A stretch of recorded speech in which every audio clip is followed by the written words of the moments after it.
Construction stops travel at a major intersection will tell you where and how long you'll be taking an alternate route. 2 civilians are recognized for their heroic actions. And we'll have tax tips from the experts.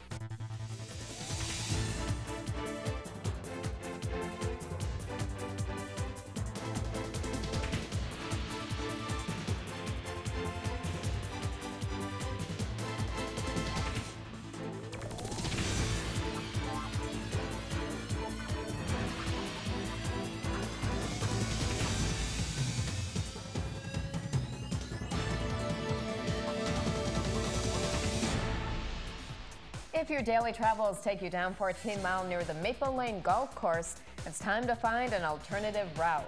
Hello everyone, I'm Lori Urla. And I'm Enver Schappel. 14 Mile is closed to through traffic while crews repair the bridge. It's a major project, one that is expected to be in the works for quite some time. More in this week's top story.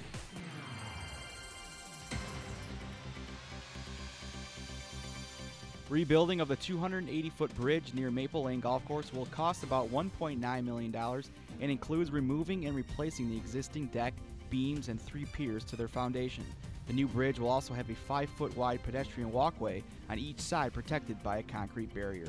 We're replacing the bridge on 14 Mile Road over the Red Run Drain. The beams that supported the structure had deteriorated so much that it could no longer safely carry traffic.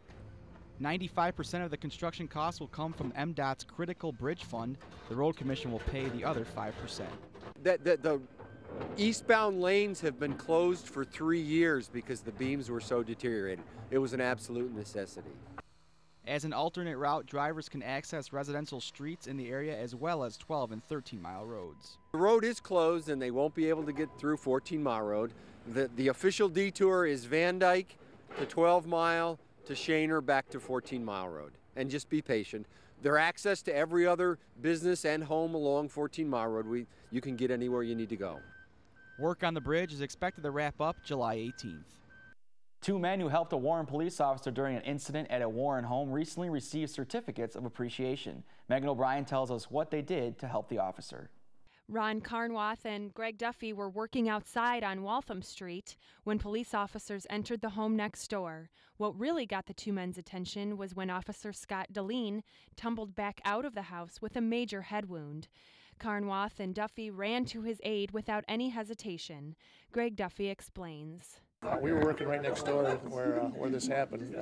We seen the officers come up to the steps and they were encountering the guy at the door, and then it broke out. The officers went in the house, and we heard quite a bit of crashing around. And shortly after that, Officer Scott, he came out and he was bleeding. I walked up to the fence between us and the house next door and asked if he could use any help, and he said, "Yeah, he can use help to stop the bleeding." And I went to my truck to get some rags. Ron was behind me. He came over and helped and used his coat, and we held it on his head to slow the bleeding down. He was bleeding quite a bit. They were still in the house. The other officers, 2 or 3 of them by then, were in the house still wrestling with the guy, trying to get him handcuffed and get him out of there. So shortly after that, more officers showed up and grabbed Scott and took him to the hospital. They didn't wait for the ambulance. He was bleeding pretty good.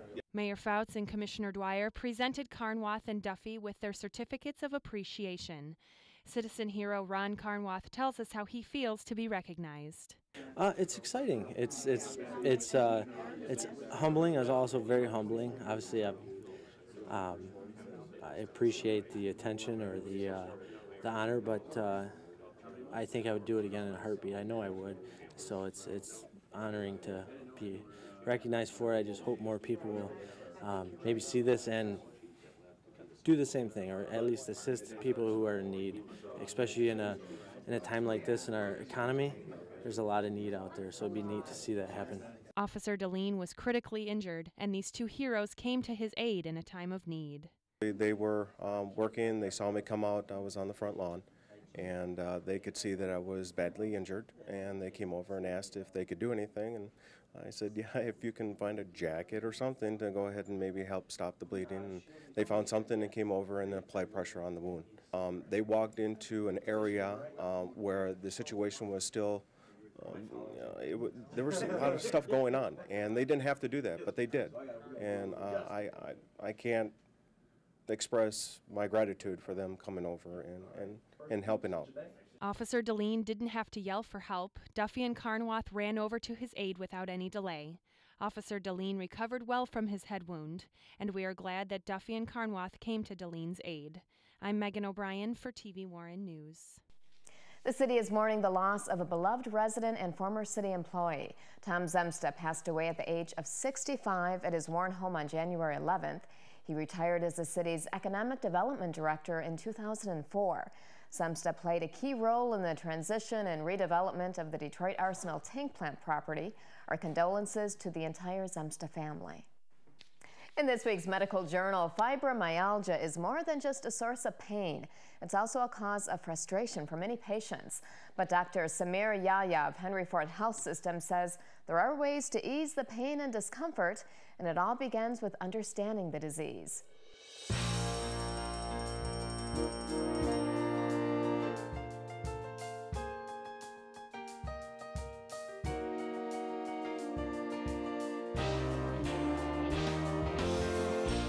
It's a disease of younger women, younger females who are in pain. They are in pain from head to toe. They are in pain all over. All their joints, all their muscles hurt.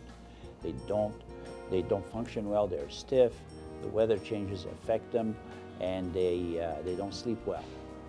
And the pain is genuine. The pain is not imaginary. It is not, in their head. It is true, but we don't understand the nature of the disease. We consider it is a little bit a hypersensitivity of the nervous system where the brain perceives some normal stimuli as pain stimuli. And that pain, unfortunately, is not responsive to usual pain medications.